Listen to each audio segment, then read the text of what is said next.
Okay guys, सो आज जो हम क्वेश्चन पेपर सॉल्व करेंगे दिस इज सीडीपी। ठीक है, सेकंड फेब को जो पेपर हुआ था ये वो वाला क्वेश्चन पेपर है लेवल 2 वालों के लिए। ठीक है, यहाँ पे पहला क्वेश्चन आपसे पूछा है Sneha's height is growing very fast. Sneha की जो हाइट है वो बहुत तेजी से बढ़ रही है and now her hand can easily reach the handle of her long covered from which she can open the covered very easily. और अब जो उसके हाथ हैं वो उसकी अलमारी का जो हैंडल है वहां तक आसानी से पहुंच सकता है, जिससे वो आसानी से अलमारी को खोल सकती है। स्नेहास change in height is called. तो स्नेहा की जो हाइट है उसमें जो चेंज हो रहा है उसको क्या बोलते हैं? स्कैफोल्डिंग, ग्रोथ, लर्निंग और अडेप्टेशन। स्कैफोल्डिंग जो टर्म है ना वो किसने दी थी? वाइगोत्स्की ने। उन्होंने क्या कहा था? बच्चे को जो शुरुआती मदद दी जाती है किसकी मदद से? MKO यानी कि मोर नॉलेजेबल अदर की मदद से बच्चे को जो शुरुआती मदद देते हैं उसमें बच्चा अपने ओरिजिनल डेवलपमेंट से अपने एक्चुअल डेवलपमेंट तक पहुंचता है। ग्रोथ क्या होगा? जो आपके धीरे धीरे चीज़ें मतलब इंक्रीमेंट दिखाने लगती हैं। ठीक है, जैसे पहले जब बच्चा छोटा होता है तो वो पूरा मतलब अलमारी, इसी में देखिए जब छोटा बच्चा होगा तो अलमारी तक पहुंचने के लिए उसको थोड़ी दिक्कत आएगी, वो पूरा उतर के जाएगा, वो चीज़ें होती है। लेकिन जब हम थोड़े से ग्रोथ होने लगती है बॉडी में तो उसके बाद आपने देखा होगा हम बेड पे बैठे बैठे ही कई बार कबर्ड्स खोल लेते हैं। ठीक है, तो ये सब क्या है? ग्रोथ है। लर्निंग क्या होता है? जब आप चीज़ों को धीरे धीरे लर्न करने लगते हैं। अडेप्टेशन होता है आपका अनुकूलन, एनवायरनमेंट में धीरे धीरे चीज़ों को लेकर के अडेप्ट करना। तो यहाँ जो करेक्ट आंसर होगा this is your option number 2। The rate of development of each child. बच्चे में जो विकास होता है उसकी जो दर होती है वो डिटरमाइंड होती है कंसेप्शन के टाइम पे। Environment doesn't play much role in it, ये यहीं पे गलत हो गया, क्योंकि जो एनवायरनमेंट होता है वो बच्चे के विकास में एक इम्पॉर्टेंट रोल प्ले करता है। क्यों? Heredity into environment, these two both the characters play important role in the development.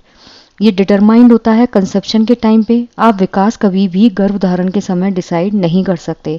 बच्चा बड़ा होकर क्या करेगा, बच्चे का विकास किस तरीके का होगा, वो गर्भधारण के समय निश्चित नहीं होता है। Unfolds in A dynamic manner through the interaction of heredity and environment, बिल्कुल सही है। जो आनुवंशिकता होती है और जो पर्यावरण है उसकी जो अंतः क्रिया है उसके माध्यम से ये गतिशील तरीके से उभर के आता है। This can be accurately predicted by looking at the developmental milestone. विकासात्मक जो प्रतिमान है, पहली बात तो जो डेवलपमेंट होता है ना उसमें आप कभी भी चीज़ें प्रिडिक्ट नहीं कर सकते। विकास हमेशा अनप्रिडिक्टेबल होता है। जब बच्चा मान लीजिए दूसरी क्लास में पढ़ रहा है, आपको क्या पता हो बड़ा होकर डॉक्टर बनेगा कि इंजीनियर बनेगा, हो सकता है बड़ा होकर चोरी बन जाए। तो हम इस चीज़ों को लेकर प्रिडिक्ट नहीं कर सकते। Can not be predicted at all since it happens in a random manner. इसकी भविष्यवाणी नहीं हो सकती, यहाँ तक तो ये सही है। Since it happens in a random manner, ये यादृच्छिक तरीके से होता है नहीं, ये एक सीरीज वाई तरीके से होता है, क्रमबद्ध तरीके से होता है। ठीक है, तो यहाँ जो करेक्ट आंसर होगा this is your option number 2, कि जो विकास होता है उसको आप मतलब भविष्यवाणी नहीं कर सकते। कि आपने कोई भी चीज़ देख ली कि बच्चा जो है अभी मान लीजिए साइंस में अच्छे से मतलब नंबर ला रहा है, इम्प्रूव कर रहा है अपने आप को, तो हम भविष्यवाणी कर दे कि बच्चा बड़े होकर डॉक्टर बनेगा। हो सकता है उसका मूड चेंज हो जाए या इंटरेस्ट चेंज हो जाए, वो किस में डेवलप करने लग जाए अपने आप को, मैथ में, तो उसमें क्या होगा, वो इंजीनियर बन जाएगा।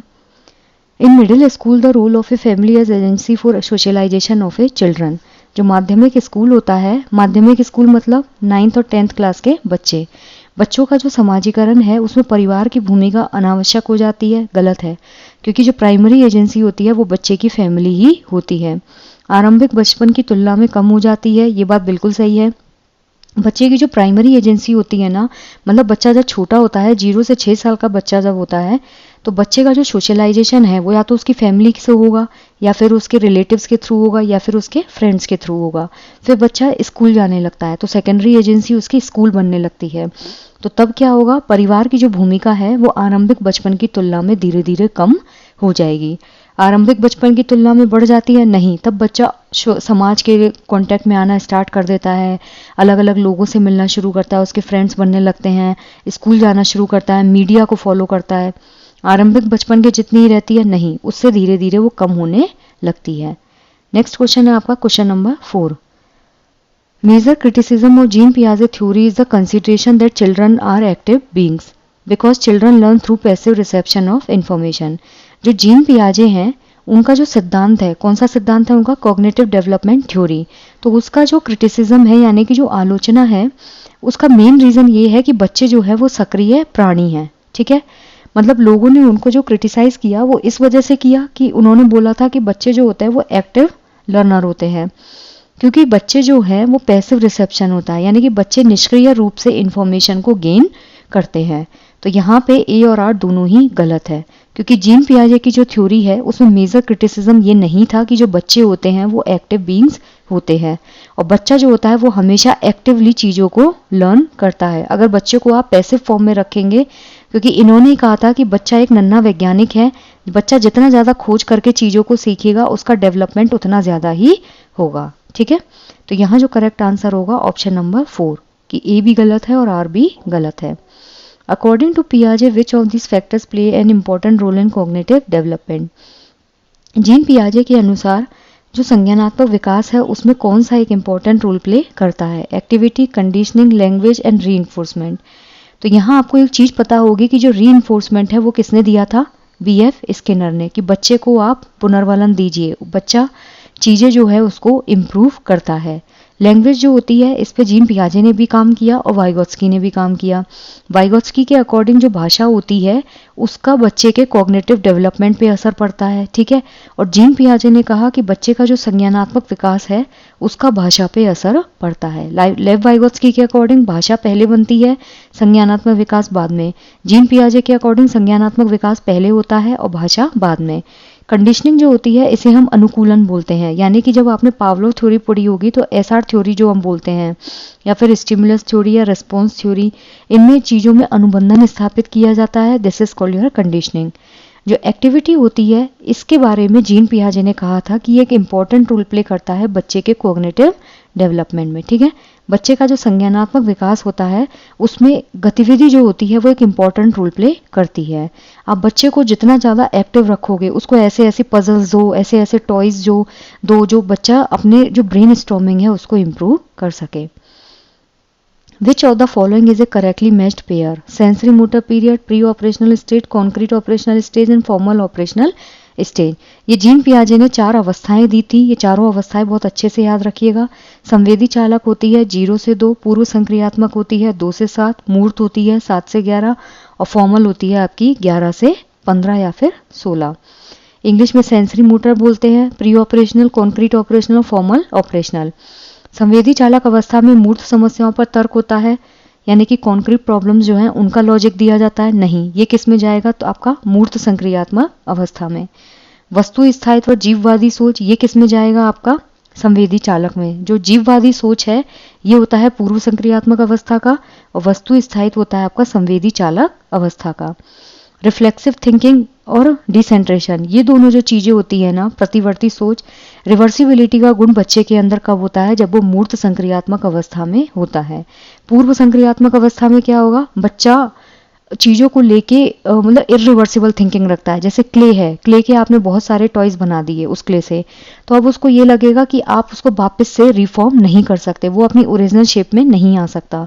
तो ये होती है इरिवर्सिबिलिटी, जो किसमें होती है? पूर्व संक्रियात्मक में। लेकिन मूर्त संक्रियात्मक में बच्चे को ये समझ होती है कि क्ले को वापस से रिमोल्ड किया जा सकता है। डिसेंट्रेशन होता है जहाँ पे आप किसी भी स्थिति के सिर्फ एक ही पहलू को ना सोच के अलग अलग पहलुओं को सोचते हैं। तो जो डिसेंट्रेशन होता है वो भी मूर्त संक्रियात्मक अवस्था का उदाहरण है, जबकि सेंट्रेशन जो होता है, केंद्रीकरण, वो उसमें होता है कि आप किसी भी टॉपिक को लेके या किसी भी प्रॉब्लम को लेके सिर्फ एक ही तरीके से सोचते हैं। औपचारिक संक्रियात्मक अवस्था जो होती है इसमें बच्चा अमूर्त सोच रखता है, यानी कि बच्चा डिबेट में पार्टिसिपेट करेगा, चीज़ों को लेके दिमाग में एक ग्राफिक्स जो होती है उसको तैयार करेगा। आपको वो चीज़ें मूर्त रूप से नहीं दिखेंगी, जैसे एल्जेब्रिक इक्वेशंस है, उनको बच्चा अपने दिमाग में ही सॉल्व करने लगता है। ये होता है आपका बिल्कुल करेक्ट कि जो औपचारिक संक्रियात्मक अवस्था होती है उसमें अमूर्त सोच होती है। सीटेट ने एक बार पूछा था कि जो डिडक्टिव थिंकिंग होती है, डिडक्टिव रीजनिंग थिंकिंग कौन सी स्टेज में आती है? आपकी औपचारिक संक्रियात्मक अवस्था में। नेक्स्ट क्वेश्चन है, a child reasons that if the laws are not meeting the needs of the people they can be changed through mutual agreement and democratic procedures. Which stage of Kohlberg's moral development does the child come under? यहाँ पे ये नैतिक Kohlberg जो है उसका जो moral development है, नैतिक विकास, वहाँ से पूछा गया है। लॉरेंस कोलबर्ग ने एक हिंज थ्योरी दी थी। हिंज थ्योरी में उन्होंने ये बताया था कि हिंज जो है वो अपनी वाइफ को बचाने के लिए दुकान में चोरी करते हैं। तो उन्होंने अलग अलग बच्चों से ये जानने की कोशिश की कि कौन उनके फेवर में बोलता है और कौन उनके अगेंस्ट में बोलता है।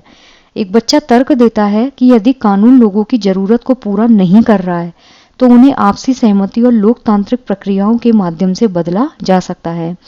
यह बच्चा कोलबर्ग के नैतिक विकास की कौन सी अवस्था में आता है। ठीक है, मतलब बच्चा क्या बोलना चाह रहा है कि जो लॉ है, लॉ एंड ऑर्डर जो है, जब वो लोगों की रक्षा ही नहीं कर पा रहा है या लोगों की जो ज़रूरत है उसका ध्यान ही नहीं रख पा रहा है, तो हम आपस में म्यूचुअल अंडरस्टैंडिंग और डेमोक्रेटिक प्रोसेस के माध्यम से उसको चेंज कर सकते हैं, मतलब हम लॉ को बदल सकते हैं।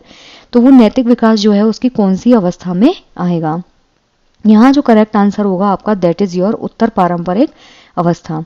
लॉरेंस कोलबर्ग जो है उन्होंने 3 अवस्थाएं दी थी। ठीक है, पहला है पूर्व पारंपरिक, फिर है पारंपरिक और उसके बाद है उत्तर पारंपरिक या फिर पश्च पारंपरिक। ठीक है, जो पूर्व पारंपरिक होता है ना, उसमें बच्चे का पहला जो चरण होता है वो है आपका पनिशमेंट एंड ओबीडियंस। इसमें बेसिकली बच्चा कहना सिर्फ इसलिए मानता है क्योंकि बाहरी कारण उसका डिसाइड करते हैं। कैसे, आप घर में टॉफ़ी जो है चुरा चुरा के नहीं खा रहे, क्यों? क्योंकि घर में गेस्ट आने वाले हैं, या फिर मिठाइयाँ नहीं खा रहे हैं, क्यों? क्योंकि आपको पता है कि मम्मी और पापा जो है वो मारेंगे। दूसरा होता है आपका टिट फॉर टैट, जैसे मतलब अगर आपके लिए कोई अच्छा कर रहा है तो ही आप उसके लिए अच्छा करेंगे, मतलब सामने वाले का नेचर ही आपका नेचर डिसाइड करेगा। पारंपरिक स्तर में होता है आपका अच्छा लड़का अच्छी लड़की, जैसे समाज में कुछ बच्चे जो हैं वो एग्जाम्पल सेट करते हैं जिसको देख के हम ये सोचते हैं कि we should also become like them. दूसरा होता है इसमें कानून व्यवस्था अभिविन्यास, कि हम कानून की अभिपालना सिर्फ इसलिए करते हैं कि समाज में एक शांति बनी रहे। फिर आता है उत्तर पारंपरिक नैतिकता, जिसमें आप इतने मैच्योर हो जाते हैं कि आपको ये समझ में आने लगता है कि अगर कोई चीज़, मान लीजिए ब्रिज बन रहा है, ठीक है, गवर्नमेंट ब्रिज बनवा रही है, अब उसमें डोनेट करने के लिए बोला गया, सबने डोनेट किया, लेकिन आपको पता है कि वो ब्रिज से किसी की भी नीड कंप्लीट नहीं हो रही है, तो आप क्या करते हैं, आवाज़ उठाते हैं, एक कैंपेन स्टार्ट करते हैं। ये सब चीज़ आती है आपकी उत्तर पारंपरिक अवस्था में। ठीक है, so the option 1 is correct. Next है, in Lev Vygotsky's theory the teacher should dash to enable the child to learn meaningfully. जो लेव वाइगोत्स्की हैं उनके अनुसार जो टीचर है उसको क्या करना चाहिए कि बच्चा अर्थपूर्ण अधिगम कर सके। Provide scaffolding, ensure conditioning, offer awards, give punishment. पहली बात तो ये कि लेव वाइगोत्स्की ने सजा का कोई भी प्रावधान नहीं दिया था कि आप बच्चे को सजा दो। ये किसने दिया था? BF स्किनर ने। इनाम किसने बोला था? आपका रिवॉर्ड BF स्किनर ने, कि री-इन्फोर्समेंट दो और बच्चे को पनिशमेंट दो।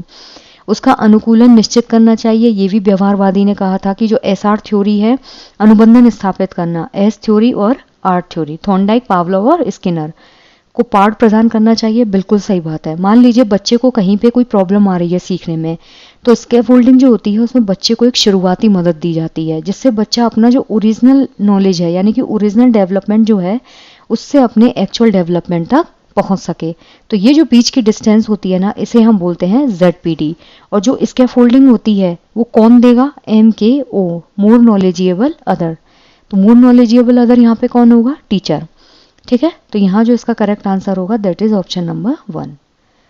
अ की characteristic feature of the progressive classroom is that, जो प्रगतिशील कक्षा है उसकी विशेषता है the learner passively receives the knowledge. बिल्कुल गलत है, क्योंकि जब क्लास प्रोग्रेसिव है तो उसमें होता है कि बच्चा जितना ज़्यादा एक्टिव रहेगा, जितना ज़्यादा डिस्कवरी करेगा, जितना ज़्यादा इंटरेक्ट करेगा, these all are features of progressive classroom.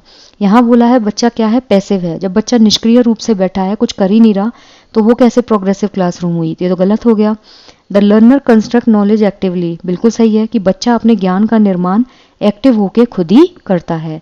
The learner grasp knowledge through rote memorisation, rote memorisation कभी भी प्रोग्रेसिव क्लासरूम का पार्ट नहीं होता है।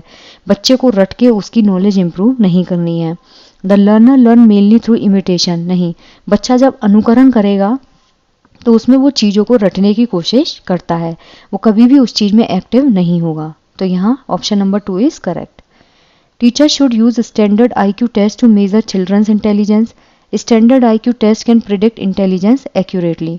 जो शिक्षक होते हैं उनको बच्चों का जो IQ है, बुद्धि लब्धि, IQ का फॉर्मूला होता है आपका MA/CA, मेंटल एज बटे क्रोनोलॉजिकल एज।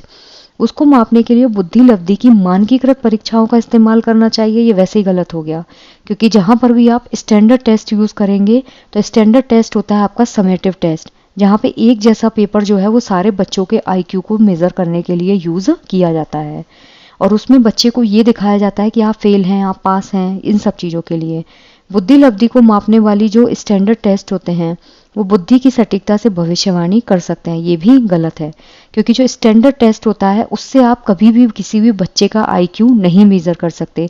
मान लीजिए किसी बच्चे का आईक्यू लेवल जो है वो 70 से कम है, ठीक है, तो आप अश्योर हैं आईक्यू लेवल मापने से कि उस बच्चे के अंदर किसी भी चीज़ को लेकर क्रिएटिविटी नहीं होगी। हो सकता है वो बच्चा बहुत क्रिएटिव हो। कितने बच्चे होते हैं जिनका पढ़ाई में इंटरेस्ट नहीं होता लेकिन वो बहुत सारी चीज़ें ऐसी होती है जो क्रिएटिव कर सकते हैं। किसी का फुटबॉल में इंटरेस्ट होता है, किसी का वॉलीबॉल में इंटरेस्ट होता है, ठीक है। तो ऐसे केस में आप आईक्यू जो होता है उसके थ्रू सिर्फ ये मेज़र कर सकते हैं कि इस बच्चे का इंटेलिजेंस लेवल कितना है। आप ये मालूम नहीं कर सकते कि बच्चा क्या क्या अचीव कर सकता है। तो यहाँ जो करेक्ट आंसर होगा that is option number 4। A भी गलत है और आर भी गलत है। Individuals having high have sensitivity to rhythm, pitch, metre, tone and melody. यहाँ पे आपसे जो पूछा है वो है कि मल्टीपल इंटेलिजेंस, ठीक है। ये किसने दिया था? ये थ्योरी दी थी आपकी हार्वर्ड गार्डनर ने। उन्होंने बताया था कि ह्यूमंस के अंदर एक टाइप ऑफ इंटेलिजेंस होता है। अब यहाँ पे बोला है जिन व्यक्तियों में लय, ताल, स्वर और माधुर्य उसके प्रति संवेदनशीलता है तो कौन सी बुद्धि ज़्यादा मात्रा में होगी? संगीत में बुद्धि, ऑब्वियसली जो बच्चा सिंगिंग में फोकस कर रहा है उसको नोट्स का पता है, सारी चीज़ों का आइडिया है, कहाँ हाई पिच करनी है, कहाँ लो पिच करनी है, तो ये सब होता है आपका संगीत में बुद्धि। बॉडीली काइनेस्थेटिक इंटेलिजेंस जो डांसर्स होते हैं ना उनके अंदर होता है, जो रनर्स होते हैं उनके अंदर सब होता है आपका बॉडीली काइनेस्थेटिक एनर्जी, जहाँ पे बॉडी जो है वो एक्टिव होके मूव करती है। इंटरपर्सनल जो होता है इसमें आप दूसरे को रीड आउट करने की कोशिश करते हैं। जैसे कई लोग होते हैं जिनको मेंटल प्रॉब्लम्स होती हैं, तो उस केस में जो साइकेट्रिस्ट होता है वो सामने वाले को पढ़ने की कोशिश करता है, तो वो होता है आपका इंटरपर्सनल। लिंग्विस्टिक इंटेलिजेंट होता है कि आप कितना इफेक्टिव तरीके से और कितना डोमिनेंट तरीके से चीज़ों को कन्वे कर पा रहे हैं, तो वो होती है आपकी भाषाई बुद्धि। सो द ऑप्शन 1 इज करेक्ट। अब पूछा है आपसे इन सोशियो कंस्ट्रक्टिविस्ट पर्सपेक्टिव लैंग्वेज, सामाजिक जो रचनात्मक परिप्रेक्ष्य है उसके अनुसार भाषा सामाजिक पारस्परिक क्रियाओं के मौके प्रदान कर अधिगम को सुसाध्य बनाती है, चिंतन पर रोक लगाकर अधिगम प्रक्रिया में एक बाधक बनती है, अधिगम की प्रक्रिया में निरर्थक है, अधिगम की प्रक्रियाओं का अवरोध करती है। तो यहाँ जो करेक्ट आंसर होगा कि जो सोशियो कंस्ट्रक्टिविस्ट अप्रोच होती है उसमें जो भाषा है वो सामाजिक पारस्परिक जो क्रियाएं हैं उनके मौके प्रदान करके अधिगम को सुसाध्य बनाती है। So the option 1 is correct. ये थ्योरी दी किसने थी? आपकी लेव वाइगोत्स्की ने, ठीक है। और उन्होंने क्या कहा था, जो भाषा होती है वो आपके संज्ञानात्मक विकास को सपोर्ट करती है, मतलब बच्चे में पहले भाषा बनेगी फिर उसके बाद संज्ञानात्मक विकास होगा। तो इसके अनुसार भाषा जो है वो सामाजिक पारस्परिक क्रियाएं, बच्चा समाज में जितना ज़्यादा इंटरेक्शन करेगा, इन्होंने बोला था कि बच्चा जितना ज़्यादा इंटरेक्ट करेगा, पीयर ट्यूरिंग इन सबको इन्होंने सपोर्ट किया था। तो ऐसे मौके प्रदान करके लर्निंग जो है उसमें एक सुसाध्य बनता है, यानी कि लर्निंग कब फैसिलिटेट होगी? जब बच्चा सोशल इंटरेक्शन करेगा, ठीक है। चिंतन पर रोक लगाकर अधिगम प्रक्रिया में एक बाधक बनती है, नहीं। भाषा जो होता है इनके अकॉर्डिंग एक मीडिएटर होता है जिसके थ्रू बच्चा अपनी लर्निंग को इम्प्रूव करता है। अधिगम की प्रक्रिया में निरर्थक है, नहीं। Language plays a very important role in learning. अवरोध, नहीं। तो यहाँ जो करेक्ट आंसर होगा this is your option number 1। The culture of a society is highly influential in development of gender role since. जो कल्चर है सोसाइटी का, मतलब समाज की जो संस्कृति है वो इन्फ्लुएंस होती है जेंडर रोल जो है उसके विकास में, ठीक है, उसको इम्प्रूव करने में। क्यों? जेंडर एक बायोलॉजिकल कंस्ट्रक्ट है, जेंडर एक सोशल कंस्ट्रक्ट है, जेंडर जेनेटिकली डिटरमाइन होता है और जेंडर ना तो बायोलॉजिकल है और ना ही सोशल है। तो यहाँ इसका जो करेक्ट आंसर होगा, अगर आपसे पूछे ना सेक्स, जिसको हम बोलते हैं लिंग, यानी कि मेल है कि फीमेल है, तो ये चीज़ क्या होती है आपकी बायोलॉजिकल कंस्ट्रक्ट होता है। ये तो बायोलॉजिकली फैक्टर होगा ना, अगर एक्स एक्स है तो गर्ल होगी और एक्स वाई है तो मेल होगा, क्लियर। लेकिन यहाँ पे पूछा है कि जो सोसाइटी का कल्चर है उसमें जेंडर रोल, ठीक है, जेंडर मतलब लड़का है तो ये काम करेगा, लड़की है तो ये काम करेगी। ये किसने बनाया है? ये समाज के द्वारा बनाया गया है। भगवान ने ये चीज़ कभी नहीं बोली कि लड़का हो के आप मार्केट जा सकते हो, अगर लड़की हो तो आप घर बैठो, लड़की हो तो रो सकती हो, लड़के हो तो नहीं रो सकते। ये चीज़ भगवान ने कहीं मेंशन नहीं की है। ये किसने बनाए हैं? समाज के बनाए हुए नियम्स हैं। तो ये होगा आपका ऑप्शन नंबर 2। बायोलॉजिकली कंस्ट्रक्ट क्या होता है आपका? मेल और फीमेल होना, ठीक है, यानी कि सेक्स डिटर्मिनेशन। फिर होता है आपका असेसमेंट। आकलन जो है वो दो टाइप का होता है, एक होता है फॉर्मेटिव असेसमेंट, एक होता है समेटिव असेसमेंट। जो फॉर्मेटिव असेसमेंट होता है ना, this is assessment for learning, अधिगम के लिए आकलन। मतलब बच्चा जो है वो पहले से कितना कुछ जानता है उसके लिए हम बच्चे का असेसमेंट करते हैं। जो एफए होता है ना वो पूरा साल चलता है, बच्चे को समय समय पर इम्प्रूव किया जाता है, उसके लर्निंग गैप को फिल किया जाता है। समेटिव असेसमेंट होता है आपका असेसमेंट ऑफ लर्निंग। आपने पूरे साल जो पढ़ा, ईयर एंड में आप एक एग्जाम देते हैं, वो स्टैंडर्ड टेस्ट होता है जिसके बेसिस पे आपको पास और फेल किया जाता है और अगली क्लास के लिए आपको प्रमोट किया जाएगा। तो असेसमेंट जो होता है should generate tension and stress to ensure learning नहीं। असेसमेंट का काम ये नहीं है कि बच्चे में तनाव उत्पन्न कर दो और तनाव उत्पन्न करके बच्चा एंजाइटी कॉज करे। Should help to improve the process of teaching learning. जो टीचिंग लर्निंग होती है उसमें हेल्प इम्प्रूव, मतलब उसमें इम्प्रूवमेंट के लिए होता है। बिल्कुल सही बात है कि जब आपको ये पता चल जाएगा कि बच्चा कहाँ पे लैग कर रहा है और बच्चे को कहाँ इम्प्रूवमेंट की ज़रूरत है, तो उस केस में क्या होता है, असेसमेंट सपोर्टिव होता है। It's a good strategy to label and categorise children. Assessment कभी भी इसलिए नहीं किया जाता कि आप बच्चों को क्लासीफाई कर सके और बच्चों को सेग्रीगेट कर सके, बच्चों को अलग अलग नहीं करना है। Should actively promote competitive spirit among children. बच्चे के अंदर कंपटीशन की भावना कभी भी असेसमेंट का काम नहीं होता है। तो यहाँ जो करेक्ट आंसर होगा कि सीखने सिखाने की प्रक्रिया जो है उसको बेहतर बनाने में मदद मिलनी चाहिए। So the option 2 is correct. In order to ensure continuous and comprehensive evaluation teacher should, जो CCE होता है उसमें जो टीचर है उसको क्या करना चाहिए, समेटिव असेसमेंट यूज़ करना चाहिए, फॉर्मेटिव असेसमेंट यूज़ करना चाहिए, स्कोलेस्टिक एक्सपेक्ट जो है केवल उनको देखना चाहिए, और पेपर पेंसिल ऑब्जेक्ट टाइपिंग जो टेस्टिंग है उस पर फोकस करना चाहिए। यहाँ पे पूछा है आपसे continuous and comprehensive evaluation. Continuous मतलब जो कंटिन्यू प्रोसेस में होता है, ठीक है, और कॉम्प्रिहेंसिव मतलब जो बच्चे की स्कोलेस्टिक और नॉन स्कोलेस्टिक यानी कि शैक्षिक पहलू और नॉन शैक्षिक पहलू, इन दोनों पे ही फोकस कर सके। तो इस क्वेश्चन का जो करेक्ट आंसर होगा कि ऐसी सिचुएशन में बच्चे टीचर को क्या यूज़ करना चाहिए, फॉर्मेटिव असेसमेंट। क्योंकि FA जो होता है, एक तो आपने सुना होगा FA1 होता है, ठीक है, FA2 होता है, FA3 होता है और FA4 होता है। तो ये पूरा कॉन्टिन्यूस प्रोसेस हो गई।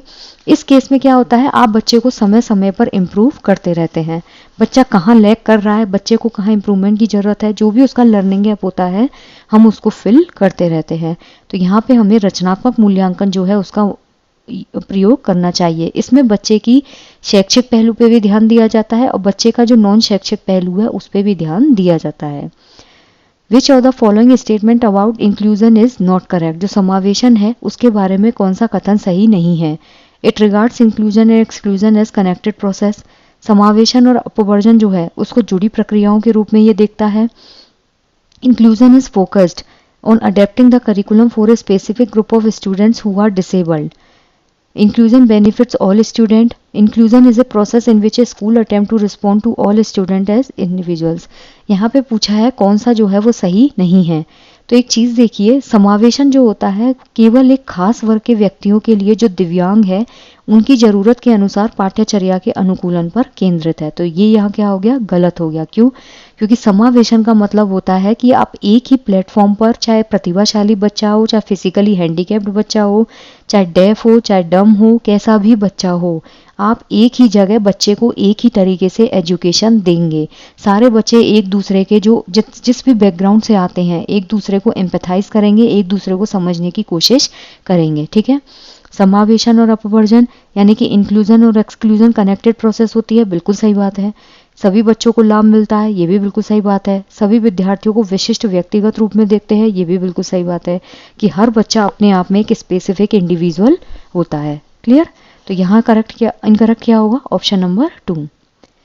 फिर है आपका question number 17। In a classroom of diverse learner, जो डाइवर्स लर्नर्स हैं उनकी एक क्लासरूम में teacher should give reasonable autonomy and flexibility in curriculum and assessment strategies because children learn better when they take ownership and their learning needs are accommodated. मतलब क्या है कि जो विविध विद्यार्थी होते हैं उनकी कक्षा में शिक्षक को यथोचित स्वायत्तता देनी चाहिए और पाठ्यचर्या और आकलन प्रणाली को लचीला बनाना चाहिए, क्योंकि बच्चे बेहतर सीखते हैं जब वे प्रभुत्व लेते हैं और उनके सीखने की ज़रूरतों का समायोजन होता है, ठीक है। तो यहाँ पे जो आपका करेक्ट आंसर होगा कि बच्चे जो होते हैं ना अलग अलग बैकग्राउंड से आते हैं, ठीक है। तो एक क्लास में डाइवर्स लर्नर्स होते हैं, कोई बहुत जल्दी चीज़ों को याद करता है, कोई धीरे धीरे चीज़ों को समझता है। तो टीचर को रीजनेबल ऑटोनॉमी, मतलब बच्चे को सीखने के लिए उनके हिसाब से उनको टाइम देना चाहिए। मान लीजिए कोई बच्चा अगर धीरे सीख रहा है तो उसको उतना टाइम दो, कोई बच्चा अगर जल्दी सीख रहा है तो उसको कोई और टास्क दे दो। करिकुलम में फ्लेक्सिबिलिटी होनी चाहिए, बिल्कुल सही बात है। करिकुलम कभी भी रिजिड नहीं होना चाहिए। असेसमेंट स्ट्रेटजीज प्रॉपर होनी चाहिए कि कब कहाँ बच्चे का आकलन करना है। तो ये तो बिल्कुल सही है। क्यों करते हैं? क्योंकि बच्चा जो होता है वो बेटर तरीके से लर्न करता है जब वो ओनरशिप लेते हैं। बच्चे को जब आप ओनरशिप दे देंगे, यानी कि बच्चे को प्रभुत्वता दे देंगे, और जो बच्चे की लर्निंग नीड है उसको क्या करते हैं, हम प्रॉपर तरीके से एकोमोडेट करते हैं। तो यहाँ पे option 1 and option 2 both are correct and R is the correct explanation of A. Next है आपका question number 18। Which of the following is an example of assistive technology to aid mobility? कौन सा उदाहरण जो है वो सहायक तकनीक का इस्तेमाल करते हुए विद्यार्थियों को गतिशीलता में मदद करेगा? छड़ी, ब्रेल प्रणाली, श्रवण में मदद करने का उपकरण और आवर्धक लेंस। यहाँ पे आपसे क्या पूछा है? सहायक तकनीकी, यानी कि टेक्नोलॉजी तो यूज करनी है बट असिस्टिव टेक्नोलॉजी किसमें? गतिशीलता में। विद्यार्थियों की जो गतिशीलता है उसमें मदद करेगा, ठीक है। तो यहाँ क्या आएगा आपका? Walking stick. मान लीजिए कोई बच्चा जो है वो चलने में इनकेपेबल है, मतलब बच्चा फिजिकली हैंडीकैप्ड है, तो आप बच्चे को मतलब गतिशील करने में, बच्चे को मूव करने में क्या चीज़ है जो प्रोवाइड कर सकते हैं? तो वो है उसका वॉकिंग स्टिक। जो ब्रेल प्रणाली होती है, जो बच्चे देख नहीं सकते यानी कि जिनको विजुअल इम्पेयरमेंट होता है उसके लिए होता है। श्रवण में मदद करने का उपकरण जिनको हियरिंग इम्पेयरमेंट होता है। मैग्नीफाइंग लेंस जो होता है वो चीज़ों को बड़ा देखने में काम आता है। Which of the following is not an effective strategy to engage students with visual challenges? Effective strategy कौन सी नहीं है इनमें से जहाँ पे बच्चों को आप विजुअल चैलेंज में एंगेज करते हैं? Provide least restrictive environment in the classroom, eliminate unnecessary obstacle from the classroom, present the concept in multiple ways, focus on segregation of the students and always make them sit separately. ठीक है, तो अगर आप सही से पढ़ेंगे तो answer आपको मिल गया है कि बच्चे को इंगेज करने में जो विजुअली चैलेंज्ड है उसके लिए कौन सी इफेक्टिव स्ट्रेटेजी नहीं है। बच्चे को लीस्ट रेस्ट्रिक्टिव एनवायरनमेंट दो, मतलब बच्चे पे रेस्ट्रिक्शन मत लगाओ, उसको फ्री छोड़ दो, उसको आगे बैठना है आगे बैठने दो, पीछे बैठना है पीछे बैठने दो। अननेसेसरी ऑब्स्टिकल हैं जहां बच्चा डाइवर्ट हो रहा है उनको हटा दो, जो भी उसके हर्डल बन रहे हैं। कॉन्सेप्ट जो है उसको मल्टीपल वेज में रिप्रेजेंट करो, ये तीनों क्या है? पॉजिटिव हैं, बिल्कुल सही है। लेकिन सेग्रीगेशन, बच्चे को क्लास में अलग नहीं करना है। Always make them sit separately, उनको अलग से बिठाओ नहीं। समावेशी की शिक्षा कहती है कि बच्चे में चाहे कोई भी प्रॉब्लम हो, सारे बच्चों को एक ही फ्लोर पे एक ही तरीके से पढ़ा के एक ही मेथड से आप एक इंक्लूसिव एजुकेशन दीजिए, उनको आगे के लिए तैयार कीजिए। तो यहाँ क्या होगा आपका? Option number 4 is incorrect. कम प्रतिबंधात्मक वातावरण सुनिश्चित करना, बिल्कुल सही बात है। रेस्ट्रिक्शंस मत लगाइए ऐसे बच्चों पे। गैर जरूरी बाधाओं को हटाना, जो उसके बीच में हर्डल बने उन सबको हटा दीजिए। विविध तरीके से प्रस्तुत करना जिससे बच्चा किसी न किसी तरीके से कॉन्सेप्ट को समझ सके। क्रिएटिविटी क्या होती है? सृजनात्मकता या फिर रचनात्मकता। एबिलिटी टू क्रिएट और discover something that is novel, ऐसा चीज खोजना या क्रिएट करना जो यूनिक हो या फिर नोवल हो। Ability to repeatedly perform an action without being bored, एक ही चीज को जब आप बार बार परफॉर्म करते रहेंगे तो ये क्रिएटिविटी कैसे हुई? ठीक है, तो ये तो क्रिएटिविटी हो ही नहीं सकती। Rote memorise sequence of numbers नहीं, जहाँ रोट मेमोराइजेशन होता है वहाँ पे आप कन्वर्जेंट होते हैं, यानी कि रट्टाफिकेशन। कन्वर्जेंट थिंकिंग होती है अभिसारी थिंकिंग। अभिसारी मतलब जिसमें एमसीक्यूज आते हैं जिनके आप एक ही तरीके से आंसर कर सकते हैं। तो यहाँ क्या होगा? क्रिएट करना और डिस्कवर करना कुछ ऐसा जो कि मौलिक हो, मतलब ऐसा नहीं कि चोरों चक्कों वाला काम कर रहा है, जो आगे चल के दुनिया के काम आ सके। So the option 1 is correct. Next है teacher should provide lot of opportunities to the children for discussion and dialogue. Meaningful learning involves the process of interaction with others. तो यहाँ पे बोला है कि जो टीचर होता है उसको एक ऐसी, मतलब उसको इतनी सारी अपॉर्चुनिटीज प्रोवाइड करनी चाहिए क्लास में कि बच्चा जो है वो डिस्कशन के लिए और डायलॉग के लिए प्रॉपर अपने आप को कंफर्टेबल फील कर सके। क्यों? क्योंकि जो मीनिंगफुल लर्निंग होती है ना, जो अर्थपूर्ण अधिगम होता है, वो इंटरेक्शन जो है उस पर सबसे ज़्यादा फोकस्ड होता है दूसरों के साथ। एक बात बताइए, एक ऐसा क्लासरूम है जहाँ पे सारे बच्चे बस पैसिव तरीके से यानी कि निष्क्रिय तरीके से टीचर को सुन रहे हैं। टीचर व्याख्यान मेथड यूज कर रहा है और जैसे पंडित जी नहीं होते ज्ञान देते हैं, ऐसे ही टीचर बस ज्ञान दिए जा रहा है, तो उस केस में क्या होगा, बच्चा कभी भी एक्टिवली पार्टिसिपेट नहीं करेगा और ऐसी क्लास में कभी भी अर्थपूर्ण अधिगम नहीं होगा। और एक है प्रोग्रेसिव क्लासरूम, जहाँ पे बच्चे आपस में इंटरेक्ट कर रहे हैं, या तो ये खुद आपस में इंटरेक्ट करेंगे या फिर ये टीचर के साथ इंटरेक्ट करते हैं। तो ये जो होता है प्रोग्रेसिव क्लासरूम का एक गुण होता है। तो क्या ज़्यादा इफेक्टिव है, ये वाली क्लास? तो यहाँ पे ए और आर दोनों ही सही हैं और बी आर जो है वो ए का करेक्ट एक्सप्लेनेशन है। ठीक है, कि टीचर एक ऐसी अपॉर्चुनिटीज प्रोवाइड करे जहाँ बच्चा डिस्कशन और डायलॉग के थ्रू अपना अर्थपूर्ण अधिगम कर सके। लर्नर सेंटर्ड अप्रोच इन्वॉल्व, जो शिक्षार्थी केंद्रित दृष्टिकोण है उसमें क्या शामिल है? Methods where learners own initiative and efforts are involved in learning, teacher drawing in conclusions for the learners, traditional instruction method, method in which text book is the centre of learning. ठीक है, तो यहाँ पे एक चीज देखिएगा, पहले जहाँ पाठ्य पुस्तक सीखने का केंद्र होगी तो वहाँ तो टीचर सेंटर्ड हो जाएगा। क्यों? क्योंकि पहले टेक्स्ट बुक टीचर ही पढ़ाएगा ना, तब ना बच्चे उसको पढ़ पाएंगे। पारंपरिक व्याख्या विधि, जहाँ पे व्याख्यान मेथड हो जाएगा, यानी कि जो इंस्ट्रक्शन मेथड हो जाएगा वो भी ट्रेडिशनल, तो टीचर क्लास में पोडियम पे खड़े होकर पढ़ा रहे हैं और बच्चे जो हैं बस उनको व्याख्यान को सुन रहे हैं, तो ये वैसे ही गलत है। शिक्षकों द्वारा निष्कर्ष निकालना, जब सारी चीज टीचर ही कर दे रहा है, चीजों को समराइज करके वो इन्फेरेंस भी निकाल दे रहा है, सारी चीजें टीचर नहीं कर दी, तो बच्चा कहाँ सेंटर में आया? ऐसे मेथड जहाँ सीखने में शिक्षार्थियों की स्वयं की पहल और प्रयास शामिल होते हैं, बिल्कुल सही है। एक ऐसा मेथड जहाँ पे लर्नर जो होता है ना वो खुद का इनिशिएटिव लेता है और ऐसे एफर्ट्स डालता है जो लर्निंग में इन्वॉल्व होते हैं। सो the option 1 is correct. Teacher should promote the believe that learning is, जो टीचर होता है वो प्रमोट करना चाहिए इस बिलीफ को कि जो अधिगम होता है वो एक एक्टिव प्रोसेस है जिसमें सोशल कॉन्टेक्स्ट होता है। एक एक्टिव प्रोसेस है लेकिन सोशल कॉन्टेक्स्ट नहीं होता। एक पैसिव प्रोसेस है लेकिन एक सोशल कॉन्टेक्ट होता है। पैसिव प्रोसेस है जिसमें सोशल कॉन्टेक्स्ट नहीं होता।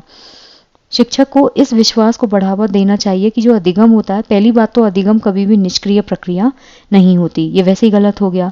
अधिगम हमेशा कैसी होती है? एक एक्टिव प्रोसेस होती है। ठीक है, अब यहाँ पे बोला है जिसका एक सामाजिक संदर्भ होता है और उसका सामाजिक संदर्भ नहीं होता। लेव वाइगोस्की ने क्या बोला था कि बच्चा जितना ज़्यादा अपने बड़ों के साथ इंटरेक्शन करेगा, ठीक है, क्लास में जितना ज़्यादा क्वेश्चन पूछेगा, जितना ज़्यादा एक्टिवली पार्टिसिपेट करेगा, बच्चे का अधिगम जो है वो उतना ज़्यादा मीनिंगफुल होगा, यानी कि अर्थपूर्ण अधिगम होगा। तो ये जो होती है अधिगम, वो एक सक्रिय प्रक्रिया है, एक्टिव प्रोसेस है और जिसमें सोशल कॉन्टेक्स्ट जो होता है वो एक इम्पॉर्टेंट रोल प्ले करता है। जब आप अपने से ज़्यादा नॉलेजेबल लोगों के टच में आएंगे ही नहीं तो आपका लर्निंग होगा कैसे? पॉसिबल ही नहीं है। तो यहाँ पे ऑप्शन 1 बिल्कुल करेक्ट है। What should be the sequence of introduction of new concepts to children? बच्चे को अगर आपको कोई भी नया कॉन्सेप्ट समझाना है, ठीक है, उसको इंट्रोड्यूस करना है, तो उसका सीक्वेंस जो है वो क्या होना चाहिए? Unknown to known, higher order to lower order, abstract to concrete and simple to complex. यहाँ क्या होगा? अगर आपको बच्चे को कोई भी नया कॉन्सेप्ट समझाना है तो बच्चे के लिए आप सरल से जटिल जाइए। सरल से जटिल मतलब पहले बच्चा क्या जानता है वो चीज पूछिए, उससे जोड़ते हुए बच्चे को नया कॉन्सेप्ट समझाइए। यहाँ पे ये उल्टा लिखा हुआ है, ये होगा आपका कॉन्क्रीट टू एब्स्ट्रैक्ट, यानी कि मूर्त से अमूर्त। बच्चे को पहले चीजें सामने दिखाइए और फिर धीरे धीरे उसको अमूर्त की तरफ लेकर जाइए। Higher order to lower order नहीं, ये तो नहीं ना सबसे पहले बच्चे को एल्जेब्रिक इक्वेशन सिखा देंगे। पहले बच्चे को जोड़ भाग की गुना भाग तो समझाइए, उससे भी पहले बच्चे को गिनती क्या होती है वो सब बताइए। नोन टू अननोन होता है, जो बच्चा पहले से जानता है उस चीज से आप बच्चे को एक अनजान चीज की तरफ लेके जाइए। So the option 4 is correct. Next है contemporary policies of education such as new education policy 2020 propose that learning should be. जो समकालीन शिक्षा नीति है जैसे नेशनल एजुकेशन पॉलिसीज 2020, ठीक है, उसमें प्रस्तावित किया गया है कि जो सीखना है वो कैसा होना चाहिए? Recall based, text book centric, experiential and exam oriented. ठीक है, तो यहाँ जो आपका करेक्ट आंसर होगा, अगर बच्चा रिकॉल कर रहा है, रिकॉल समझते हैं आप? रिकॉल का मतलब होता है प्रत्यास्मरण। प्रत्यास्मरण मतलब जहाँ पे आप चीज़ों को रट के आते हैं और दिमाग पे जोर डाल के, जैसे फिल इन द ब्लैंक्स हैं, MCQs हैं, मैच द फॉलोइंग हैं, ये सारे आपके रिकॉल बेस्ड टेस्ट होते हैं। पाठ्य पुस्तक केंद्रित चीज़ अगर होगी तो उसमें बच्चा एक्टिवली पार्टिसिपेट नहीं करेगा, बस टेक्स्ट बुक में जो लिखा है उसको पढ़ के एग्जाम दे देगा। परीक्षा उन्मुख नहीं, जहाँ बच्चा अपना अनुभव खुद क्रिएट करता है, मतलब खुद या तो डिस्कवरी करके सीखेगा या फिर समाज के लोगों के बीच में रह के अपने आप को मतलब अनुभव जो है उनको गेन करता है। जैसे मान लीजिए आपको कोई आपने किसी ऐसे बंदे से बात की जो पंजाब से है, तो आप क्या करेंगे, वहाँ के खेतों के बारे में, वहाँ लोग कैसे रहते हैं, तो इस चीज़ को खुद एक्सपीरियंस करेंगे। ठीक है, दिस इज कॉल्ड अनुभवात्मक लर्निंग। तो नेशनल एजुकेशन पॉलिसी जो है वो कहती है बच्चे को आप खुद अनुभव लेने दीजिए। Which of the following are effective problem solving strategy, जो समस्या समाधान रणनीति है उसमें क्या सबसे ज़्यादा प्रभावी है। Analogical thinking, functional fixedness, convergent thinking and algorithm. पूछा क्या है आपसे, प्रॉब्लम सॉल्विंग जो स्ट्रेटेजी है उसमें सबसे ज़्यादा इफेक्टिव कौन सा मेथड है। ठीक है, अगर यहाँ पे आप देखेंगे सही से, एनालॉजिकल थिंकिंग होती है अनुरूपी सोच, यानी कि चीज़ के हर पहलू पर विचार करना। प्रॉब्लम को अगर आपको सॉल्व करना है तो आपको ये सोचना पड़ेगा ना कि इस प्रॉब्लम का कारण क्या है, इसके क्या क्या तरीके हो सकते हैं सॉल्व करने के। This is called your analogical thinking. Functional fixedness होती है कि आप किसी भी चीज़ को लेकर रिजल्ट हो जाते हैं कि अगर ये चीज़ होगी तो ऐसे ही होगी, जो हम सेंट्रेशन प्रोसेस में पढ़ते हैं कि किसी भी प्रॉब्लम के सिर्फ एक ही पहलू को देखना। कन्वर्जेंट थिंकिंग होती है जहाँ किसी भी क्वेश्चन का सिर्फ एक ही आंसर होता है, या फिर अभिसारी सोच, जहाँ पे आप ज़्यादा डाइवर्स तरीके से चीज़ों को नहीं सोच पाते। एल्गोरिदम जो होता है इसमें बच्चा अपने दिमाग पे जोर डाल के प्रॉब्लम्स को सॉल्व करता है। तो यहाँ जो आपका करेक्ट आंसर होगा this is your option number 2, 1 and 4। Next है question number 27, encouraging original discovery and thinking in the classroom. बच्चों में मौलिक रूप से खोज और चिंतन को बढ़ावा देना बच्चों को प्रभावी समस्या समाधानकर्ता बनाने के लिए प्रेरित करता है। सामाजिक रचनात्मक कक्षा के निर्माण में अवरोध पैदा करता है। अर्थपूर्ण अधिगम का नकारात्मक प्रभाव डालता है। समालोचनात्मक चिंतन को बढ़ावा देने से ध्यान हटाता है। तो यहाँ आपका करेक्ट आंसर क्या होगा, ऑप्शन नंबर 1। क्यों?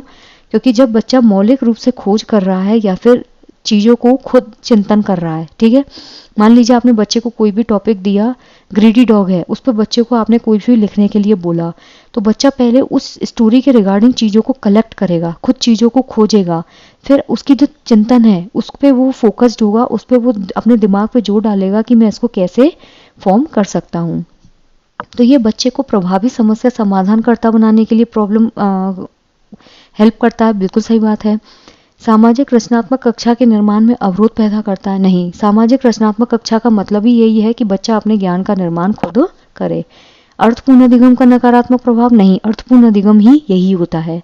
समालोचनात्मक चिंतन को बढ़ावा देने से ध्यान हटाता है, नहीं, समालोचनात्मक चिंतन होता है जहाँ पे बच्चा क्रिटिकली चीज़ों को थिंक करे। सो the option 1 is correct. What characterizes mastery oriented learners? Mastery oriented learners होता है महारत उन्मुख विद्यार्थी, यानी कि किसी भी चीज़ पे आप इतनी ज़्यादा महारत हासिल कर लेते हैं, और ये तभी होता है जब आप इंटरनली किसी चीज़ को करने के लिए मोटिवेट होते हैं। Low fear of failure and incremental view of ability, जिसमें विफलता का डर कम होता है और क्षमता का दृष्टिकोण ज़्यादा होता है। Low fear of failure and entity view of ability, विफलता का डर कम होता है, क्षमता का स्थिर दृष्टिकोण होता है।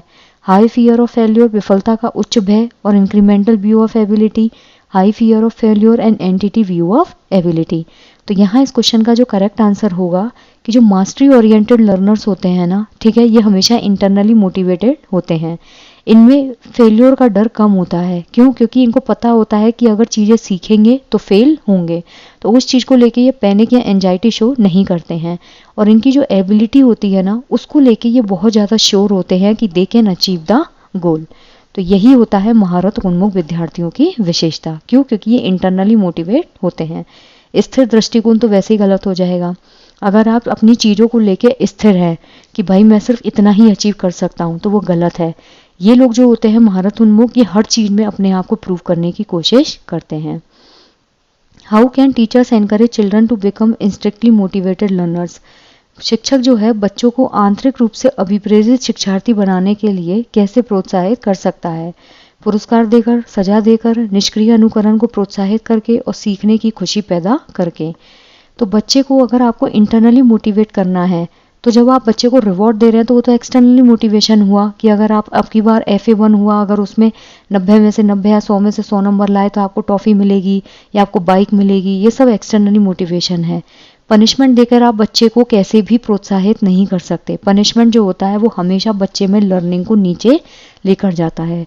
निष्क्रिय अनुकरण को प्रोत्साहित करके। अगर आप बच्चे को पैसिव लर्नर बना रहे हैं, बच्चे को पैसिवली बस इमिटेट करने के लिए बोल दे रहे हैं कि बस अनुकरण करो, तो इसमें बच्चा एक्टिव नहीं होगा। लेकिन अगर आप बच्चे में सीखने की खुशी पैदा कर रहे हैं कि अगर तुम इस चीज़ को सीख जाओगे तो इससे ये होगा वो होगा, तो बच्चा जब आंतरिक रूप से अभिप्रेरित होगा ना, this is called internally motivation. क्या होता है, जब हम कोई चीज़ अपनी खुशी के लिए करते हैं, हमको इससे फ़र्क नहीं पड़ता है कि सामने वाला हमको कोई रिवॉर्ड देगा या किसी चीज़ का वैलिडेशन मिलेगा, नहीं। तो यहाँ जो करेक्ट आंसर होगा, this is your option number 4। Teacher should convey their beliefs to the student that ability is. जो टीचर होता है उसको अपना जो विश्वास है उसको कन्वे करना चाहिए बच्चों में कि जो क्षमता होती है वो अनकंट्रोलेबल है, फिक्स्ड है, इंक्रीमेंटल है, entirely dependent on external factors. पहली बात तो जो एबिलिटी होती है, जिसे हम बोलते हैं क्षमता, मान लीजिए आप कितने कैपेबल हैं, ये इस चीज़ पे कभी भी डिपेंड नहीं करता है कि आपके एक्सटर्नल फैक्टर्स जो हैं वो क्या है, ठीक है। एक्सटर्नल फैक्टर्स अफेक्ट कर सकते हैं क्योंकि आपको घर में माहौल कैसा मिल रहा है, आपका वातावरण कैसा है, लेकिन इसी चीज़ पे आपकी एबिलिटी नहीं डिपेंडेंट होती है।